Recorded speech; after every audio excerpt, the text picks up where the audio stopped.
Sequência de imagens em preto e branco de Carlos Marighella. Ele possui cabelos curtos pretos. Ele foi o inimigo número 1 da ditadura militar. No final da década de 60, o rosto de Carlos Marighella estava em cartazes espalhados por todo o país como terrorista perigoso e procurado. Depois de mais de 30 anos de militância no Partido Comunista, 9 dos quais passados na prisão, ele tinha rompido com os antigos companheiros para se tornar um guerrilheiro urbano. Fundou a primeira organização de luta armada contra o regime, a Ação Libertadora Nacional. Assaltou bancos, bombardeou instalações militares, roubou armamentos, ocupou emissoras de rádio, trocou tiros com a polícia e desafiou as autoridades. Morreu sozinho, aos 58 anos, fuzilado no meio da rua em São Paulo, no dia 4 de novembro de 1969. A operação envolveu mais de 40 policiais e o fogo cruzado entre os próprios agentes matou uma investigadora e feriu outro. No asfalto manchado de sangue da Alameda Casa Branca, morria o homem e nascia o mito. Tratado como bandido pelo governo militar, Marighella emerge dos depoimentos daqueles que o conheceram como um brasileiro cordial, uma alma generosa e solidária, um revolucionário destemido, morto numa luta desigual pela causa que acreditava. Fotografia em preto e branco de Marighella. Ele está com o rosto ligeiramente levantado, curvado para a esquerda. Logo depois do golpe, é chamar Rondó da Liberdade. É preciso, mostra também a atitude dele diante da luta. 34 anos depois, a companheira de Carlos Marighella ainda se emociona ao falar dele. Clara Scharf continua morando em São Paulo, onde é assessora de Relações Internacionais do Partido dos Trabalhadores e uma ativa defensora dos direitos da mulher. Acima de tudo, porém, se impôs a missão de resgatar a história do homem com quem viveu perigosamente por 21 anos. Nascida em 1925 em Maceió, Alagoas, filha de judeus russos emigrados, Clara Scharf já era filiada ao Partido Comunista antes de conhecer Carlos Marighella. Ao lado dele, mergulhou na clandestinidade por 14 anos. Passou mais 9 exilada em Cuba depois da morte do companheiro. Voltou ao país com anistia em 1979, tendo participado da Comissão de Familiares dos Mortos e Desaparecidos e do movimento Tortura Nunca Mais. Uma vida conturbada, cheia de sobressaltos, mas vivida com paixão e idealismo. Imagem de Clara Scharf com o ex-presidente Lula. Eles estão abraçados. TV Câmara apresenta. Clara Scharf, a companheira de Marighella. Clara Scharf, viúva de Carlos Marighella. Ela possui cabelos brancos e usa brincos dourados em formato circular. Meu sonho era ser médica, não deu certo. Aí quis ser aviadora, também não deu certo. Todas as carreiras que eu queria, não pude seguir. Não só por problemas de ordem financeira, como também por preconceitos e tudo, né?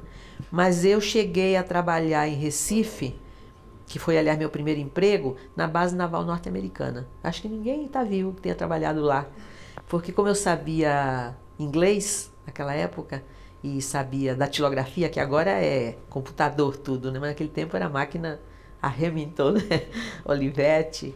E eu, como eu sabia datilografia e sabia inglês, daí eles estavam procurando gente na base naval e eu fiz o teste, passei e trabalhei lá como datilógrafa copista.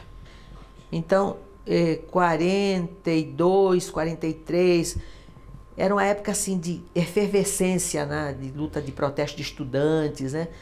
O povo queria que o Getúlio rompesse com os alemães, né? E realmente ele rompeu e depois se aliou aos americanos, né? Em troca do desenvolvimento da siderurgia, que esse era o projeto. Então eu acompanhava essa coisa estudantil, mas eu não era militante de nada ainda. Eu era uma moça rebelde, né? Rebelde contra a situação social de Maceió. Eu particularmente, que era filha de judeus pobres, que ninguém acredita que tenha judeu pobre, né? Mas meu pai era pobre. Meu pai tinha um amigo judeu que tinha um filho comunista preso, né? Quando ele me disse que o rapaz tinha sido preso, eu fiquei preocupadíssima, porque eu achava que ele era ladrão, né? E quando eu fui perguntar, depois que ele saiu da cadeia, por que ele tinha sido preso, ele disse, eu fui preso porque eu sou comunista. Eu disse, o que é isso? Eu não sabia. Aí ele explicou, o comunismo é um... Depois eu explico, ele falou assim, depois eu explico. Aí um dia ele explicou.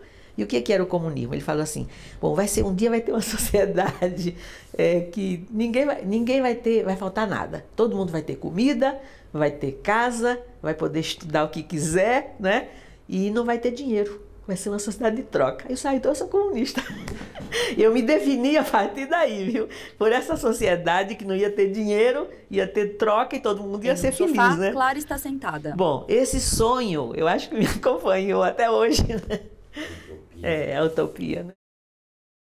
Fundo preto, ao centro, em letras brancas, a militância política. Quando terminou a guerra, as manifestações foram enormes no país inteiro, né? Em Recife particularmente, e passou por Recife a filha do Prestes, Anita Prestes, que tinha sido arrancada do campo de concentração, né? Que a Olga Prestes, a mulher do Prestes, foi mandada pelo Getúlio, entregaram, né, a Olga ao Hitler. Então a Anita, depois que a guerra terminou e o Prestes saiu da cadeia, ele e Marighella, todos os presos políticos do tempo do Estado Novo, ela passou por Recife. E em Recife houve uma manifestação fantástica, né? Eu acho que milhares e milhões de pessoas foram para a rua. E aquilo tudo foi mexendo comigo, né? Eu fui ficando mais interessada em política. Eu achei que aquilo é que era o futuro, né? Tinha que lutar, tinha que haver essa mudança. E começou assim, a minha militância política começou aí.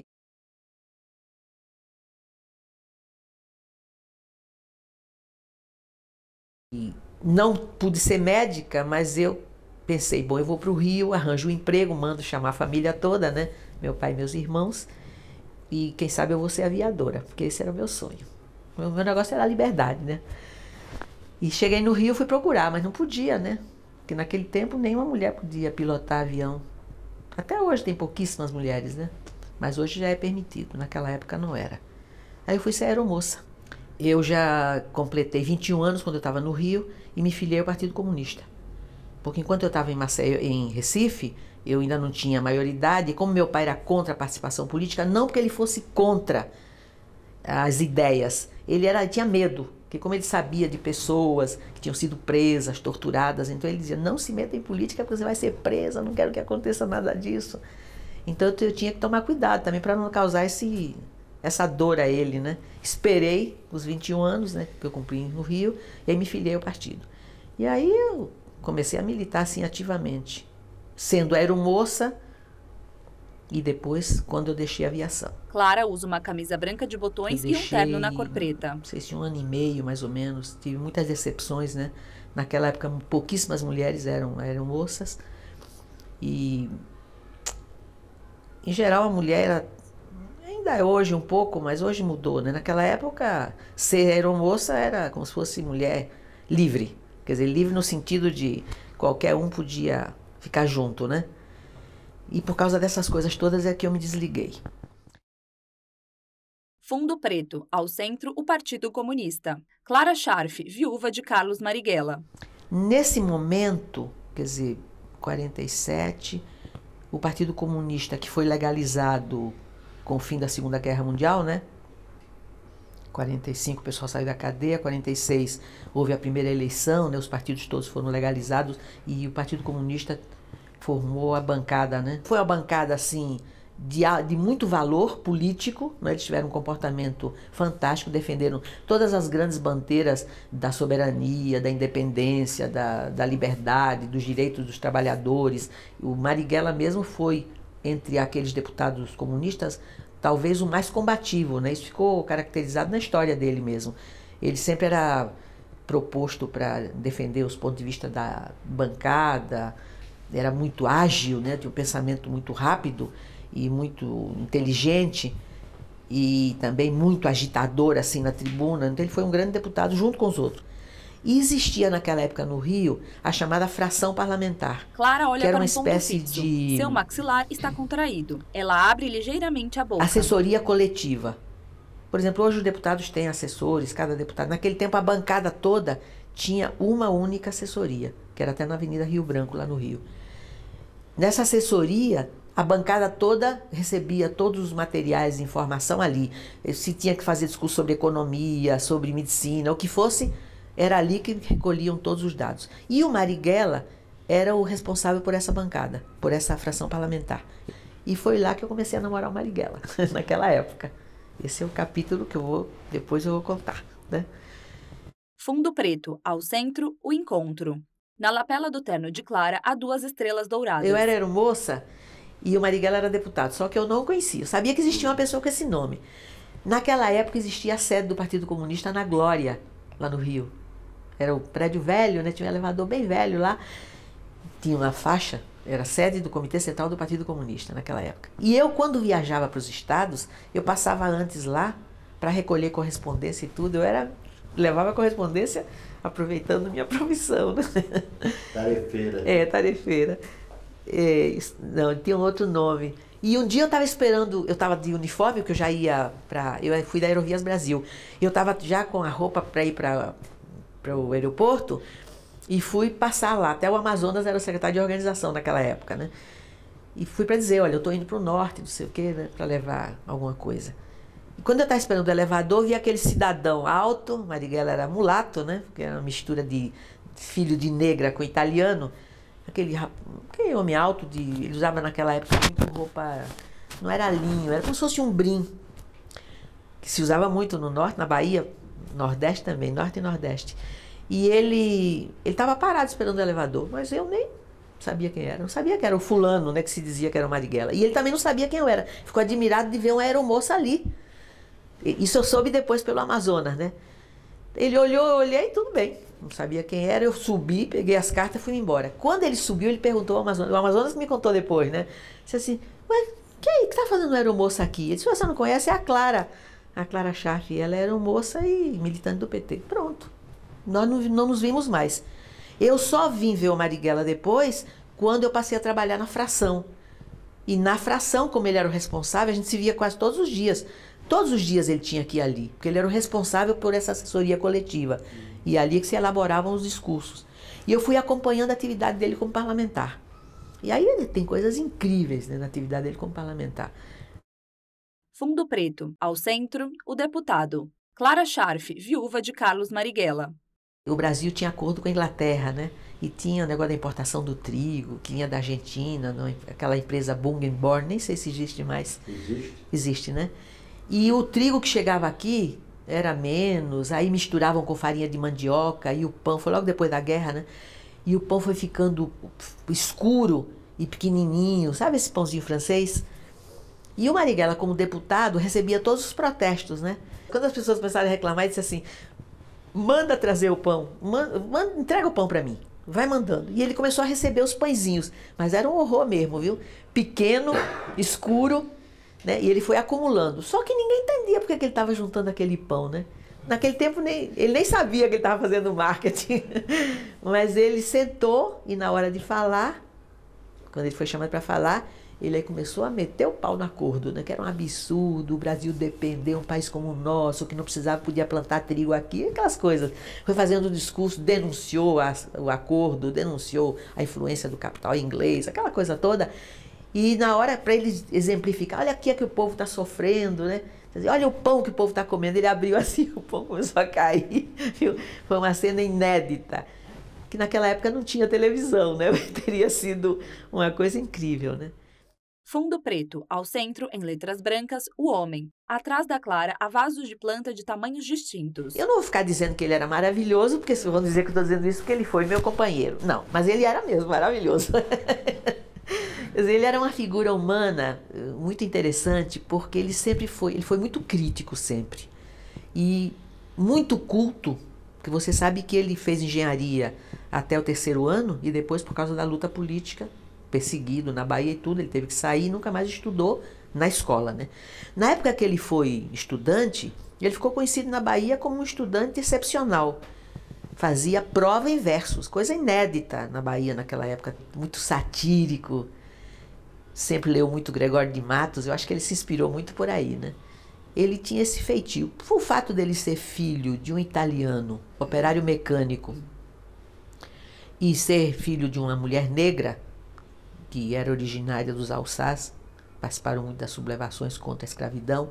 Isso forjou muito um caráter muito interessante, né? Porque ao mesmo tempo ele era doce, aquele jeito meigo, assim, que puxou muito o lado negro, ele era ativo, assim, aquele jeito alto, grande, tinha muito feitio, um pouco parecido com o pai e um pouco parecido com a mãe, né? E sempre muito solidário. Como ele sempre foi pobre, porque o pai tinha oficina mecânica e ele estudava engenharia, ele dava aula de desenho para poder estudar. E sempre um homem muito valente, que ele foi expressando essa valentia nos momentos mais graves da vida dele, né? Que tem muitas passagens dessas. Muita bravura pessoal, né? Muita bravura pessoal. Não era um cara vaidoso, não era, né? Apesar de ser uma figura incrível, né? Como ser humano e como político, mas ele era uma pessoa de uma simplicidade total e muito paciente. Uma característica interessantíssima dele. Sentava para ensinar, se você não, qualquer estudante que procurasse, né? Mesmo depois já ele dirigente, todo mundo que lidou com ele sabe disso. Ele tinha uma paciência enorme para explicar, para ensinar. Procurava falar português de maneira muito clara, para que as pessoas entendessem, a ponto dele, se ele fizesse um manifesto, por exemplo, e tivesse alguma pessoa de nível cultural mais baixo, ele lia para a pessoa, dizia assim, olha, eu vou ler um negócio aí, vê se você entende. E se a pessoa não entendesse, ele refazia. Fundo Preto, ao centro, o companheiro. Clara Scharf, viúva de Carlos Marighella. Foi talvez um dos primeiros feministas. Eu até disse isso uma vez no debate. Naquele tempo não se discutia feminismo, mas o comportamento dele sempre foi de colaboração. Sempre dividiu comigo as tarefas em casa. E era duríssimo, porque a gente tinha que fazer tudo sozinho, não podia ter ajuda de ninguém, vida clandestina. Por exemplo, ele não sabia passar roupa. Ele lavava e eu passava. Em geral era assim, né? Ele adorava água, né? Então, ele lavava e eu passava. E ele fez uma coisa, eu disse isso uma vez na entrevista do Jô Soares. O Jô Soares me entrevistou em 94. Primeira vez, né, que eu falei publicamente sobre o Marighella. Um dia ele chegou em casa... E eu era militante também, né? E eu estava passando roupa. Aí ele chegou e disse assim, mas por que você não deixa eu passar roupa na hora que eu estou em casa? Eu disse, mas por quê? Eu tenho que passar mesmo, né? Ele não sabia passar. Aí ele disse, não, então vamos combinar uma coisa. Você junta a roupa, que não era tanta, né? Mas você junta a roupa, deixa para passar quando eu estiver em casa. E aí eu leio em voz alta e você passa. Já pensou? Ué, era ótimo, né? Eu ficava passando a roupa e ele lendo, que era para não perder tempo. Que eu tinha que fazer o trabalho físico ali, né? Não podia estudar naquele momento. Então ele tinha esse comportamento. E não só comigo. Eu estou dando essas características dele, mas nas casas onde ele se escondeu, onde ele foi acolhido, perseguido e tudo, todas as pessoas que lidaram com ele dizem a mesma coisa. Ele sempre teve essa marca. Tomava conta de criança quando ficava nas casas. O pessoal adorava ele, botava a criança no colo, fazia verso, fazia sátira com música da época. Pouco tempo depois dele ser assassinado, ele fez uma paródia, pena que eu não tenho a letra, com a música do Roberto Carlos, do Calhambeque. Afetuosíssimo. Todo mundo. Do Calhambeque? É. Você não lembra como é que é? Não, a música ali, o Calhambeque vive e aquela música do Roberto, mas eu não lembro a letra. Ele fez na última casa onde ele ficou, poucos dias antes de ser assassinado. Ele tinha essa característica. Então era uma pessoa muito fácil de você conviver, né? Fundo Preto, ao centro, em letras brancas, o preso político. A primeira vez ele foi preso em 32, na Bahia. Que o Juracy, que era o interventor do Getúlio naquela época, o prendeu porque ele fez um poema criticando o Juracy. Naquele tempo ele era estudante. Apanhou muito, foi solto. Foi preso depois em 36, quando já tinha havido o levante de 35, né? Ele na Bahia, como ele estava já envolvido com a atividade política, ele foi muito perseguido e o mandaram para o Rio. Foi aí que ele suspendeu o estudo. Abandonou o estudo de engenharia, terceiro ano, e foi para o Rio de Janeiro. Ele ia ser responsável pela agitação e propaganda. Porque ele tinha muita facilidade para escrever e tudo, né? E quando chegou lá, ele foi numa casa, deram a ele o endereço, e ele chegou na casa, o companheiro tinha sido preso, a polícia estava dentro de casa, esperando que aparecesse qualquer pessoa. E aí ele foi preso, sem saber de nada, né? Apanhou 23 dias. Puxa. E não abriu a boca. E ele ficou conhecido pela polícia, desde aquela época, como um homem de muita coragem. Daí ele ficou preso um ano, de 36 a 37. Os comunistas todos eram perseguidos naquela época. Comunista, socialista, progressista, qualquer pessoa que fosse contra a ditadura do Getúlio. Ficou preso até 37. Em 37, o Getúlio, para fazer uma composição política, que naquele tempo tinha o integralismo também, o Macedo Soares, que era o ministro da época, decretou a lei da anistia em 37, que ficou conhecida na história como a macedada. A lei era conhecida como a macedada. Daí ele foi posto em liberdade. Ficou escondido novamente e o Partido Comunista, que ele continuava sendo do partido, o mandou para São Paulo, 37. E ele veio para reorganizar o Partido Comunista aqui. Ficou atuando até 39. Aí ele fazia, naquele tempo era mimeógrafo, né? Fazia aquele material todo para distribuir clandestinamente, organizou operários. Ele sempre foi muito ligado ao movimento popular e ao movimento operário, né? E os intelectuais também. Foi preso em 39. Para onde é que ele foi? Para a Ilha Fernando Noronha. Milhares de presos foram para a Ilha Fernando Noronha. Ficaram em Fernando Noronha até 42, quando Getúlio fez o acordo com os Estados Unidos, de ceder a base em troca da siderurgia, eles passaram para a Ilha Grande. Então ele ficou preso de 39 até 45. Fundo Preto, ao centro, o autodidata. Clara Scharf, viúva de Carlos Marighella. Bom, ele, quando saiu da cadeia e foi deputado, que assombrava as pessoas pela inteligência, pelo conhecimento, muitas pessoas não sabiam que ele tinha estudado tanto na cadeia também. Quer dizer, ele teve a base até o 3º ano de engenharia e depois foi por conta própria mesmo. Ele estudava grego, italiano, inglês, francês, tudo ele estudou na cadeia. Eu sabia muito inglês, mas ele sabia mais do que eu escrevendo e traduzindo. Ele não sabia falar, porque como ele estudou sozinho, na cadeia, você é autodidata, aí você não conversa com ninguém. E ele teve uma coisa fantástica, que na cadeia ele criou a Universidade Popular. Ficou conhecida como Universidade Popular. O que era isso? Todas as pessoas, muitas pessoas estavam presas, de todas as profissões. Então todas as pessoas que soubessem fazer alguma coisa ensinavam a outra. Então eles criaram tudo. Uma troca. Era uma troca. Fizeram curso, desde curso, vamos dizer, de matemática, de línguas, de tudo, até marcenaria. Tudo que as pessoas soubessem fazer, ensinavam aos outros.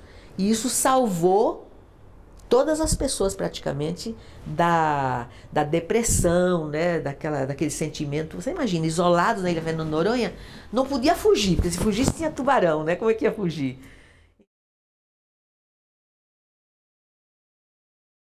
Quando Marighella ia para a China, eu não sabia que ele ia para lá. Um dia ele chegou em casa e disse assim: Clara, não, porque isso é muito engraçado, que mostra a personalidade dele, né? Chegou e disse assim: você sabe que eu vou viajar. Eu disse: quando? Não perguntei para onde.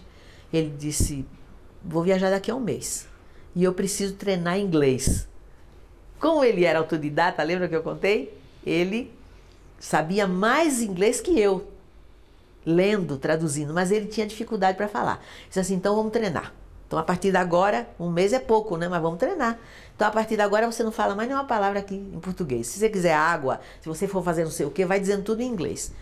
Mas ele tinha uma dificuldade enorme para falar. Você dizia hat, chapéu, ele não conseguia dizer hat.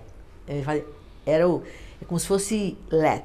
Eu dizia: não, let é outra coisa. Mas foi muito difícil. Finalmente, ele viajou, né? Quando a gente se encontrou na volta, eu disse: escuta uma coisa. Você não teve aonde mesmo? Ele esteve na China. E como é que você se arranjou com aquele inglês? Ele disse: foi ótimo. Como foi ótimo? Você tinha maior dificuldade? Eu disse: então, você não dizia que eu não sabia dizer hat? Os chineses também não dizem hat, eles dizem hat.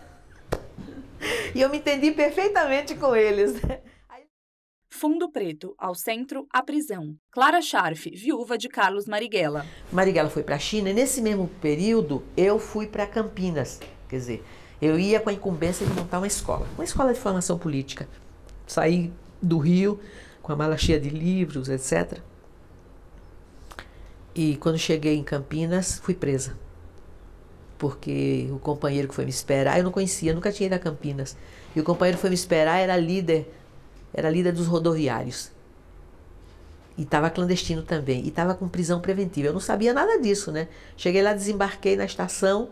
E enquanto ele foi me levar para uma casa onde eu ia ficar, para depois montar a escola e tudo, a polícia, eu suponho que tenha sido isso, né? A polícia o localizou, porque ele estava sendo procurado, E ele que foi me buscar na rodoviária, olha que mancada, né? Daí, até ele me levar da casa, fazer aquela mudança toda, a polícia localizou e cercou os dois. Como ele conhecia a cidade, ele conseguiu fugir. E eu fiquei ali. Comecei a gritar, abaixo a ditadura de Getúlio Vargas. Mas imagina, não tinha ninguém, né? Só a polícia em volta de mim. Eu estava indignada, né? Eu tinha acabado de chegar na cidade, não tinha feito nada. Eu com a mala de livro cheia de... E tinha uma faixa linda, né, japonesa, que um companheiro tinha ido a um congresso de trabalhadores agrícolas no Japão, não sei onde. Linda a faixa. E eu tinha posto a faixa dentro da mala, né, para mostrar que era, como é que se fazia em outros países. Eu nem sabia, dizia viva os trabalhadores da agricultura, sei lá o que era uma coisa desse tipo. Quando eles me prenderam, que abriram a mala, que viram aquela faixa, também não sabiam o que queria dizer, nem perguntaram a ninguém, cheia de livros de economia política e tudo. O que saiu nos jornais? Que eles tinham prendido uma espiã comunista. Tanto que a imprensa da época dizia isso, né? Presa em Campinas, a espiã comunista cujo amante fugiu. O companheiro que se mandou, né, conseguiu fugir. Uma coisa assim absurda. Até que chegou o momento que eles resolveram me tirar de dentro da cela e me levaram lá para o fórum. Cheguei lá, o fórum cheio de polícia, parecia que eu era um monstro, né? Polícia por todo lado, com metralhadora e tudo. E eu fui pra lá. Aí eu pensei comigo, bom, eu vou falar. O que eu vou falar? Tô pensando, vou dizer, né? E quando eu tô pensando como é que eu ia... Carla se eu ia coloca a mão dizer... esquerda sobre o rosto. Diante dessa situação tão desigual, né? Entra um advogado, que já morreu, né? Um advogado maravilhoso daqui de São Paulo, Altivo Ovando. E o Altivo Ovando entra, ele usava um terno preto, e foi falar com o juiz. Estava começando as perguntas, né? Daí ele chegou lá e cochichou lá no ouvido do juiz, né? E o juiz fez assim e ele veio para perto de mim. E aí ele chegou e disse assim, que eu tinha que dar meu nome verdadeiro, porque senão eu não podia, eles não podiam impetrar habeas corpus. E eu sofri muito com isso, viu? Porque eu pensei que eu ia sair daquela cadeia sem eles saberem meu nome de verdade, para protestar contra o absurdo que era aquela prisão, né? Daí ele, quando ele disse que eu tinha que dar o nome, não teve jeito. Quando o juiz perguntou, seu nome? Aí eu falei, Clara Scharf. Todo mundo, a imprensa toda que tinha acompanhado tudo, ficou... Aí ele perguntou, assim, a senhora é membro do Partido Comunista? Eu disse, não. A senhora é comunista? Eu disse, sou, com muito orgulho. Aí o pessoal do Rio impetrou um habeas corpus pelo Rio, alegando que eu era uma pessoa que eu tinha chegado em Campinas com a mala de livro, etc e tal, não tinha feito nada, nem tinha aberto o livro ainda, né? E aí eles firmaram a jurisprudência, que foi firmada em consequência desse caso, que ter material, que eles diziam, material subversivo, não era crime. Era crime você ser apanhada distribuindo. A partir daí é que eles me soltaram. Fundo preto, ao centro, em letras brancas, Getúlio Vargas. Os comunistas naquela época eram contra, né, o Getúlio, e até em manifestos e tudo, né? Mas quando houve o tiro, que aí o povo foi para a rua, né, indignado, começou a quebrar coisa, os comunistas se aliaram, né, ao povo naquela hora. Muita gente foi para a rua e percebeu que havia um enraizamento muito grande do sentimento do povo pelo Getúlio, né? Sequência de imagens em preto e mesmo branco tendo de havido Estado Novo, né? Por causa daquelas bandeiras todas que se dizia que era de responsabilidade dele, né? A legislação trabalhista. Ele era conhecido como o pai dos pobres, né? Então a massa popular, ela sempre... Depois mesmo porque no golpe, quando houve o golpe contra o Getúlio, quer dizer, quando fizeram aquela armação toda, o Lacerda, que foi aquela figura, né, do corvo, né, como se dizia, o povo tinha ódio dele por causa da morte do Getúlio. Então foi muito incrível essa mudança. E isso foi abrindo o caminho e foi mudando também um pouco a posição dos comunistas depois da morte do Getúlio, que acabou dando no apoio a Juscelino em 55. Fundo preto, ao centro, Usano JK. Clara Scharf, viúva de Carlos Marighella. Quando o Juscelino foi eleito, os comunistas já tinham feito um acordo com ele. Não sei se vocês sabem disso. Quem participou dessa conversa foi o Marighella, o Letelba Rodrigues, estão todos mortos, e o Jorge Amado. O acordo era o seguinte, se o Juscelino concordasse em respeitar liberdades no país e legalizasse o Partido Comunista, ele teria em troca o apoio à candidatura dele na presidência. E o Juscelino fez o acordo. Só que ele não cumpriu depois de legalizar o partido. Mas os comunistas ficaram legais. Ele não legalizou o registro formalmente. Inclusive os comunistas e outras pessoas participaram dos comitês de apoio a Juscelino em 55. Eu mesma participei de um comitê no Rio. Todo mundo fazia campanha, né, de apoio a Juscelino. E os comunistas tinham sede na Cinelândia. Todo mundo perguntava assim, onde é que está o pessoal? Onde é que eu falo com o Marighella, com o Prestes? Assim, ali no prédio da Cinelândia, que eles alugaram lá o salão enorme, e lá o pessoal se encontrava, reunia, era tudo aberto. Então, nessa época, que era a época da liberdade, que foi sendo reconquistada, e que depois se juntou com o período do Jânio e depois do Jango, foi o período que nós, ele e eu, e muitos outros, nas suas diferentes casas, vivemos legais. Quer dizer, de 48 até 55, 56, aliás, quando nós alugamos a casa, no apartamento no Rio, nós nunca vivemos com o nome verdadeiro, porque era tudo clandestino, né? Em 56 é que nós pudemos viver pela primeira vez. Fundo preto, ao centro, em letras brancas, o filho. Clara está sentada. O Carlinhos é fruto de uma ligação que ele teve com uma moça na Bahia, né? Que depois não deu certo, ele se separou, nasceu o Carlinhos, ele registrou e o Carlinhos viveu muito pouco tempo com ele. Só viveu com a gente na época da legalidade, essa que eu te falei, do tempo do Juscelino até o golpe. Ele morava com a gente, nós moramos lá no Rio, né? Na rua Correia Dutra, no Flamengo. E ele estudava no colégio. Quando veio o golpe, bom, enquanto nós vivemos juntos, ele conviveu com o pai todos os dias. Porque o Marighella chegava tarde, às vezes ensinava matemática a ele, tinha uma paciência danada, contava história. Ele adorava aquele pai, né? Porque o Marighella era mesmo carinhoso com todas as pessoas. E carinhoso com o filho também, né? Ele viveu 56, 57, 58, 59, 60, 61, 2, 3, 4. 8 anos. Viveu junto do pai. E aí foi ótimo, né? A gente ia no cinema junto, e conversava e brincava. Dentro das possibilidades, Clara, né, observa um ponto fixo. Ela está com a boca ligeiramente Marighella aberta. gostava muito de ópera, e ele dava muita risada, o Carlinhos, que ele não era muito fã de ópera, mas ele também gostava de samba, aquelas coisas, né? Lia muito, muito. E ele influiu muito também no gosto do Carlinhos pela leitura. A convivência não podia ser 24 horas por dia, porque ele estava fazendo uma coisa e o filho outra, o filho estava estudando. Quando veio o golpe em 64, que nós tivemos que sair correndo de casa, que a polícia entrou pelo elevador e nós descemos pela escada, por isso que nós não fomos presos os dois naquele momento, ele foi expulso da escola só por causa do nome. Carlos Augusto Marighella. O Carlinhos foi expulso do colégio por causa do nome. Aí o que ele fez? Ele não podia vir morar com a gente, porque nós tínhamos saído de casa, perseguidos, né? A polícia entrou para prender naquele momento. E ele teve que voltar para a Bahia. E nunca mais ele viu o pai. Fundo preto, ao centro, os crimes de Stalin. Atrás de Clara, há vasos de planta de tamanhos distintos. Eu nunca tinha visto o Marighella chorar na minha vida. E vi naquele momento. E o mundo dele caía. Mas ele teve uma reação diferente de outras pessoas. Porque o Agildo, por exemplo, saiu da luta, se afastou. O Jorge Amado se afastou, saiu do partido. Cuidou lá, foi cuidar só dos... Nunca deixou de ser um homem de esquerda, mas não militou mais.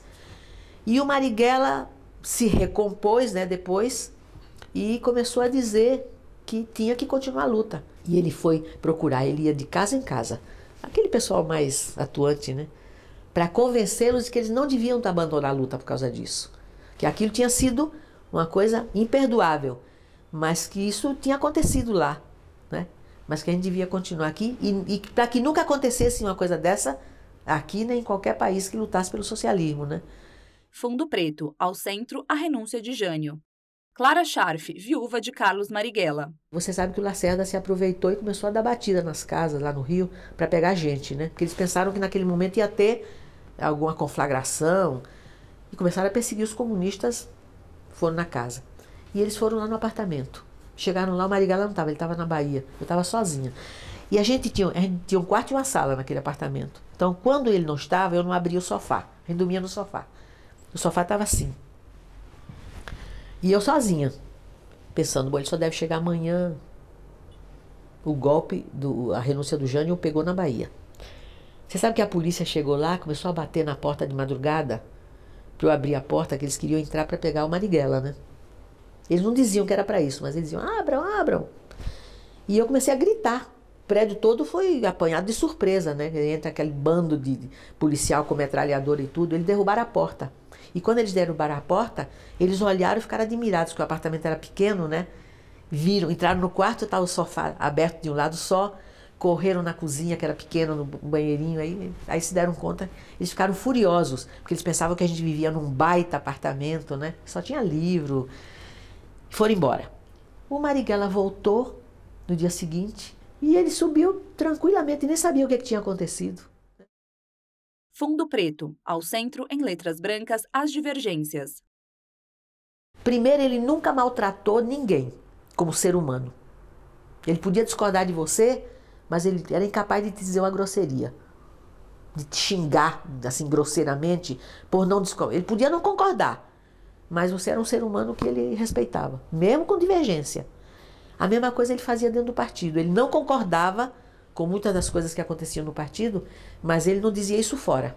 Ele só dizia ali dentro na reunião. Quando aconteceu a renúncia do Jânio, teve depois a reunião do Comitê Central.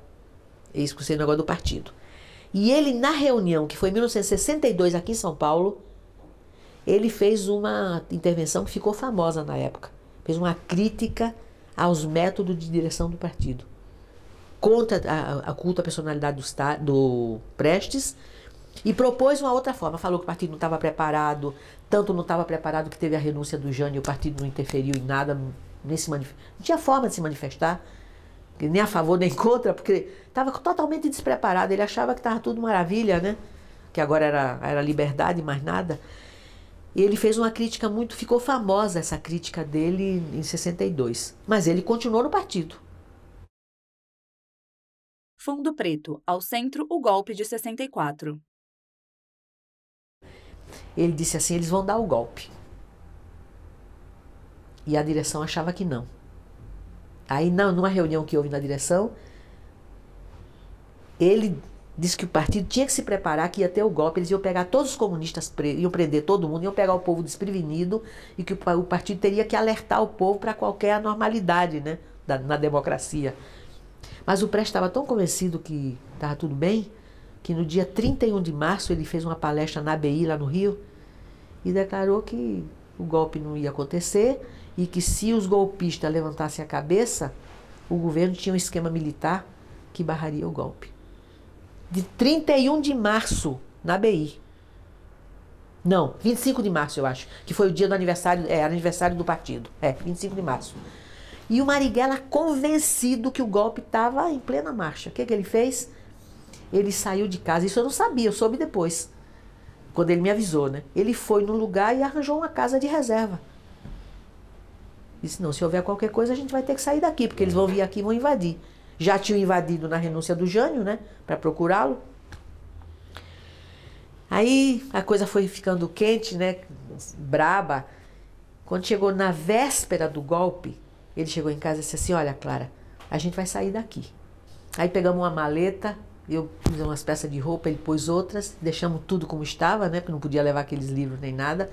E descemos pelo elevador. A gente desceu pelo elevador e a polícia subiu pelo... A gente desceu pela escada e a polícia subiu pelo elevador. Ele só não foi preso ali, ele e eu, por causa dessa visão que ele tinha de que o golpe ia ser deflagrado. Os comunistas não tinham nem onde se esconder, né? Eles bateram em tudo que foi casa. Teve gente que dormiu em automóvel, porque não tinha onde ficar. As famílias apavoradas todas, porque eles entraram com toda a violência, né? E ele, no dia seguinte, depois da gente ter saído de casa, o golpe deflagrado, ele começou a andar por aí para procurar gente para organizar a resistência. Fundo preto, ao centro, em letras brancas, a última prisão. Clara Scharf, viúva de Carlos Marighella. 1 mês e 9 dias depois ele foi baleado, numa coisa estúpida. Ele entrou no cinema, porque ele percebeu que ele estava sendo seguido. Entrou no cinema, fizeram o cerco, acenderam a luz e numa matinê deram o tiro, que é aquela foto que vocês têm nesse livro, a imagem... Imagens em preto e branco de Marighella cercado por homens. E essa foto só existe por causa de um jornalista do Correio da Manhã, que estava no cinema, que era tarde, um matinê, ele estava com a filhinha dele. E estava com a máquina pendurada, que ele ia depois para o trabalho. Aí, quando houve o fato, que eles acenderam a luz, obrigaram o gerente a acender a luz, eles disseram que iam pegar um ladrão, né? aquilo cheio de criança, suspenderam o filme, as luzes se acenderam, a polícia entrou e atirou no Marighella ali mesmo. Aí ele começou a gritar, abaixo a ditadura tá fascista, e foi aquele horror, né? Sangrando. E esse jornalista tirou a foto na hora que estava sendo arrastado para ser posto no camburão e foi pro Correio da Manhã depois, deixou a filha em casa, foi pro Correio da Manhã e disse, olha o que acabou de acontecer. Porque era ditadura já, né? E o Correio deu a notícia. E aí protestou, todos os jornais protestaram contra esse tiro. Bom, aí ele ficou preso com o tiro, tiraram a bala, ficou preso 80 dias, naquelas condições. Você sabe que ele fez uma coisa incrível na cadeia. Não sei se você se lembra do nome do general Taurino Rezende, que inclusive tem um filho que também foi preso. Houve um movimento de opinião muito forte de que havia tortura na cadeia e tudo, e o Taurino foi visitar, formaram uma...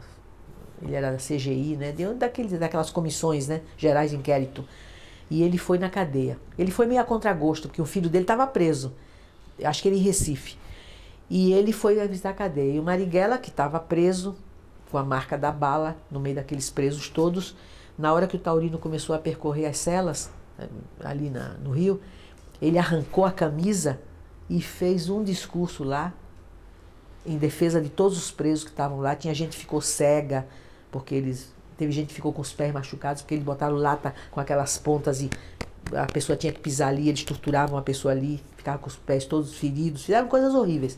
Ele arrancou a camisa e, ó, lascou um discurso. O Taurino ficou em pânico. E teve que ir embora, ele não aguentou ficar, porque ele perdeu 19 quilos, e a gente preocupadíssima com a saúde dele, né? Porque quando ele foi solto, o Boré, aquele bandido, né, falou assim, vocês vão ver, esse homem vai sair, ele teve que soltar por causa do habeas corpus, o primeiro não, o segundo, foi até o Sobral Pinto que impetrou o habeas corpus. Ele disse assim, eu vou soltar esse homem porque a justiça me obriga, mas vocês vão ver, esse homem não vai parar de lutar, vocês vão ver o que ele vai aprontar. Falou assim mesmo.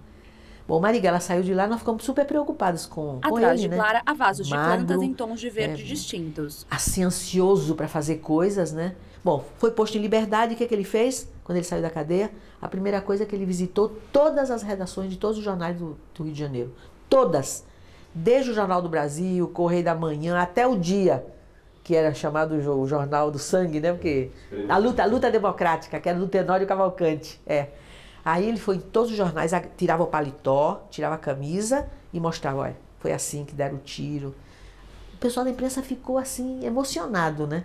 Ele explicando e denunciando a ditadura. Essas fotos ficaram famosas no mundo, inclusive. Sequência de imagens em preto e branco de Marighella sem camisa. Fundo preto, ao centro, o livro. Saiu dali, foi procurar um companheiro que tinha um sítio, que era amigo dele, que ele conhecia, né? No estado do Rio, não interessa agora dizer, eu nem me lembro direito o nome do lugar. E aí o companheiro disse assim, tá bom, você vai lá para casa, que lá é uma casa pequena, né? Mas tem muito sol, você pode se recuperar, se alimentar bem, lá tem uma vaquinha, você toma leite. E fomos nós dois para lá. E ele redigiu esse livro, que eu vou mostrar para vocês, que a gente reeditou depois, chamado Por que Resistir à Prisão. Aí ele conta toda a história da prisão, por que ele reagiu, o que ele pensava, o que ele achava e achava que o povo brasileiro ia continuar a lutar e que tinha que formar mesmo uma frente anti-ditadura. Aí ele vai expondo todas as ideias e que o caminho era da resistência. E foi procurar a direção do partido. Você sabe que a direção do partido ficou contra o livro? Fundo preto, ao centro, em letras brancas, o rompimento. Clara Scharf, viúva de Carlos Marighella. Um setor era a favor das posições do Prestes, de que naquele tempo não podia fazer nenhum tipo de resistência como o Marighella queria, né? Não era resistência armada que ele estava propondo ainda. Ele propunha um caminho mais agressivo na resistência contra a ditadura, que continuava cruel, matando gente, prendendo e tudo, né? Daí ele veio ao Congresso e fizeram as reuniões, né? E ele ganhou por maioria absoluta. Parece que teve 3 votos contra na reunião. O que fez a direção naquela época? Viu que ele ia ganhar a direção do partido em São Paulo e provavelmente no Brasil. Daí eles desconheceram o resultado daquele congresso e criaram uma direção outra. Nesse meio tempo veio um convite de Cuba para a reunião da OLAS, que era a Organização Latino-Americana de Solidariedade, né? Era a época da Guerra do Vietnã. E aí o Partido Comunista não quis ir. Não quis mandar ninguém. Que achava que aquilo era aventura, não sei o quê, né? Aí ele foi. Retrato em preto e branco de Marighella. Foi por conta dele. Quer dizer, foi. Como o partido não queria, ele fez uma carta para o partido, se afastando da executiva, que é uma carta belíssima, que é aquilo que eu falei para você, que ele nunca atacava ninguém do ponto de vista pessoal. É uma carta de um respeito, de uma dignidade. Tem aí no livro essa carta, muito bonita. Ele se despedindo, né, dos companheiros com os quais ele tinha lutado a vida inteira, né? E ele foi para Cuba. Fundo preto, ao centro, em letras brancas, AALN. Lá ele recebeu a notícia da morte do Che, tanto que o livro, o texto que ele escreveu, algumas questões sobre guerrilha no Brasil, é dedicado ao Che, no título, né? Voltou. Fotografia em preto e branco de Che Guevara. Há um charuto em sua boca. Quase no fim do ano, né, 67. E aí ele começou... Bom, aí ele já não era do partido, ele tinha se afastado, né? Eles disseram que ele foi expulso, mas ele se afastou antes, né? E ele achou que tinha que buscar um outro caminho. Daí surgiu a ideia de se formar um outro partido, que é o Apolônio, o Gorender, que entraram nessa tese. Mário Alves, mas ele não. Ele disse que não era o caso. Ele achava o seguinte, ele achava que se formasse um outro partido, seria também de cima para baixo. Ele achava que não podia mais ser assim. Que estava provado que o Partido Comunista não teve condições de enfrentar a ditadura. Exatamente porque tinha essa estrutura. Ele achava isso, né? E também porque tinha uma linha errada. Daí ele achou que a única forma de se enfrentar a ditadura é através da ação. E aí ele propôs, primeiro se formou o agrupamento comunista, e o agrupamento comunista depois evoluiu para a Ação de Libertação Nacional. Fundo preto, ao centro, em letras brancas, a luta armada.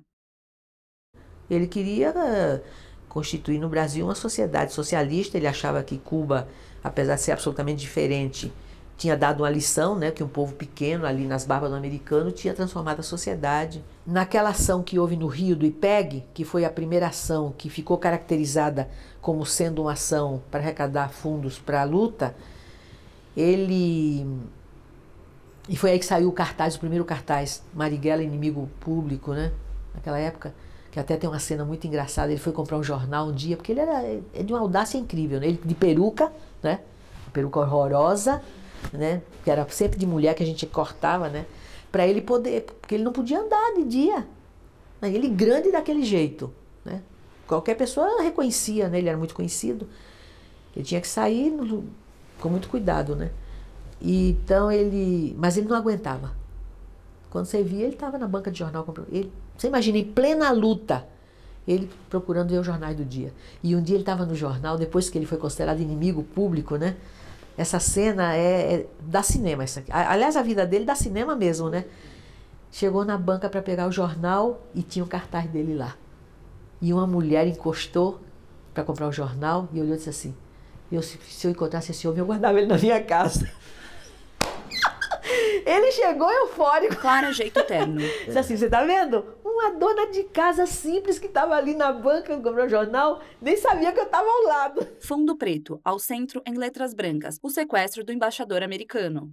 Clara Scharf, viúva de Carlos Marighella. Ele não era a favor desse sequestro naquele momento. Isso é muito interessante, historicamente falando. Ele achava que o sequestro era uma forma de luta, né, para poder libertar presos políticos que estavam sendo torturados. Gregório Bezerra, que eram pessoas que ele queria um bem enorme, que ele eram lutadores. Mas ele achava que não era aquele o momento. Quer dizer, não estava decidido que ia ser ali.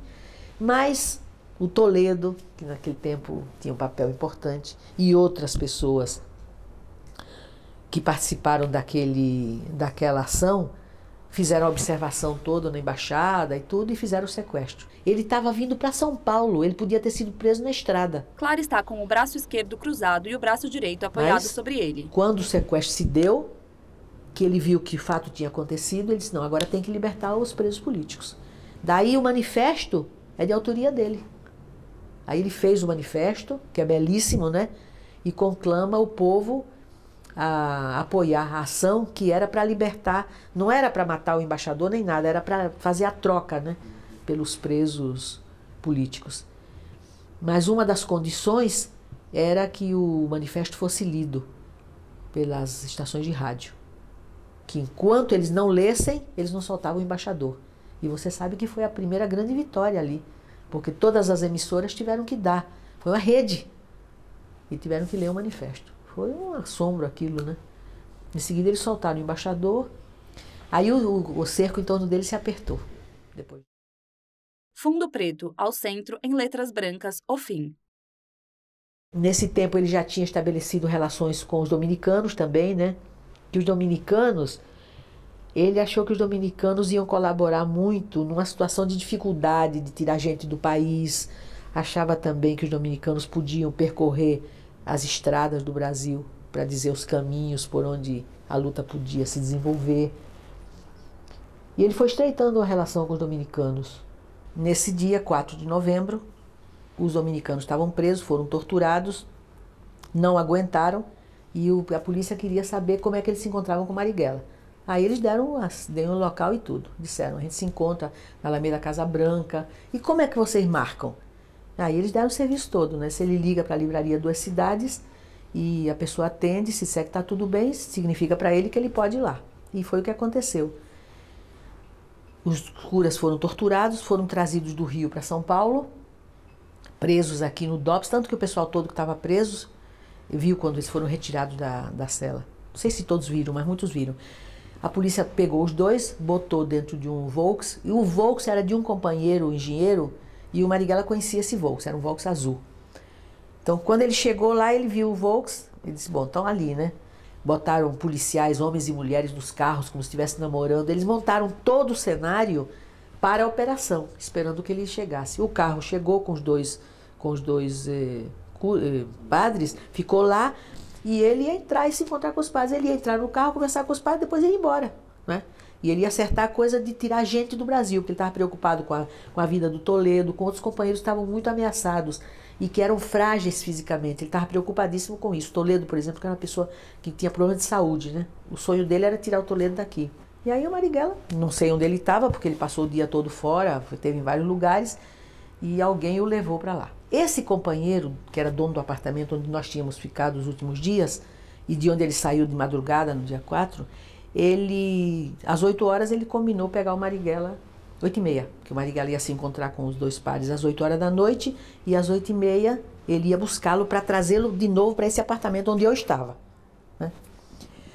Daí ele chegou um pouco cedo, aí foi tomar um chopp, estava muito calor, ele foi entrar no chopp, quando ele ia entrando na rua, que era para pegar o Marighella e trazer no carro, ele conta isso no depoimento, porque isso ninguém viu, eu não vi, que eu não estava lá. Ele disse que quando ele foi entrando assim, o policial falou para ele assim, não passe não, porque mataram um terrorista. Diz que nessa hora ia saindo uma senhora, aqui perto aí da região, né? Diz que a senhora abriu o portão, ela estava saindo e disse assim, mataram o Marighella. Fotografia em preto e branco do corpo porque de Marighella. Alguém deve ter comentado que era o Marighella. Marighella. No banco traseiro de um carro ele ficou, você imagina, né? No ele ia buscar o Marighella para levar. Há 2 buracos de bala. Espantado, né? Aí ele... Clara leva as mãos ao rosto. Ela seca as lágrimas que caem no seu rosto. Aí ele chegou lá, ele foi de 8h30. Aí ele voltou correndo, né, lá pro apartamento, chegou lá e disse assim, eu disse, cadê o Marighella? Ele disse assim, claro, tem uma notícia pra te dar, Marighella foi assassinado. Mataram o Marighella agora. Eu não queria acreditar, porque era uma coisa tão louca, tão inconcebível, né, quer dizer, eu sabia que ele estava ameaçado sempre, mas aquilo foi tão brutal, né, ele sabendo que ele ia voltar às 8h30. Aí eu fiquei preocupada com o dono da casa, né? Ele era casado e tinha uma menina, né? Aí eu disse, então todo mundo tem que sair daqui correndo. Fundo preto, ao centro, a notícia. Clara Scharf, viúva de Carlos Marighella. A notícia era, morreu o terrorista Carlos Marighella num tiroteio. Não é verdade. Não houve tiroteio. Então, eu estou dizendo, o Marighella carregava, quando ele saía, ele carregava uma capanga até velha, né? Estava até estragada, que até eu brincava com ele que tinha que arranjar outra, porque aquela estava muito gasta, né? Ele carregava ali um aparelho de barba, que é onde ele estava, ele fazia barba, um revólver, uma coisa pequenininha aí, que não... sei lá, que ele nunca usaria, né? em qualquer circunstância, eu acho que nem dava para usar. E uma pílula de cianureto, porque ele tinha declarado que ele não ia se deixar prender vivo, porque ele já tinha sofrido muito. Ele sempre tinha sido muito torturado, né? Ele dizia muito isso. Então, é claro, se eu for pego, eu não me entrego. Sei tomar eu morro, mas eu não me entrego. Mas não atirando, ele ia morrer mesmo. Isso é o que ele pensava, né? Bom, não deu para fazer nada disso.